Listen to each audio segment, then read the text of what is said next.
সারা ভারত জাকাত মাঝি পরগনা দিবস মাঝি সংগঠনের ডাকে আজ প্রায় ৩,৫০০ আদিবাসী তাদের বিভিন্ন দাবি নিয়ে বর্ধমান স্টেশন চত্বর থেকে শুরু করে পূর্ব বর্ধমান ডিএম অফিসে একটি গণডেপুটেশন দেয়। ফলে শহরের প্রাণকেন্দ্র কার্জন গেট তীব্র যানজটের সৃষ্টি হয়।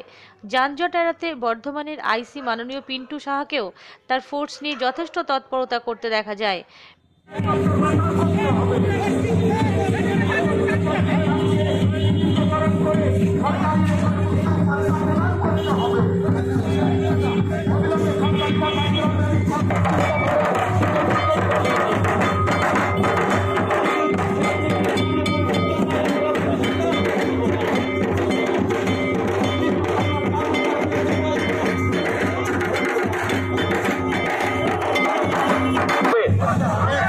আদিবাসী লোকশিল্পীদের নূতন করে সরকারি ভাতা নথিভুক্তকরণ করে অবিলম্বে অডিশন জারি করতে হবে।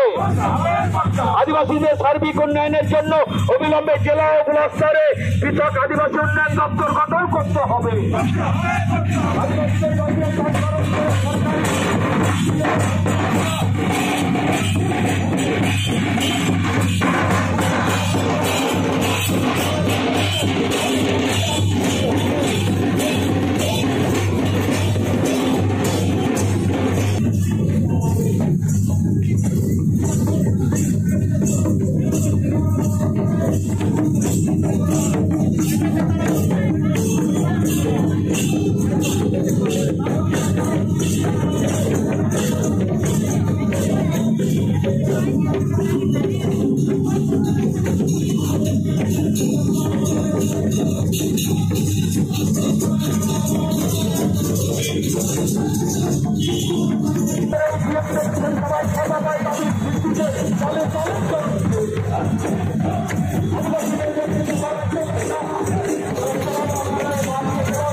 পূর্ব বর্ধমান থেকে সুদীপ্ত রায়ের রিপোর্ট, বেঙ্গল টিভি।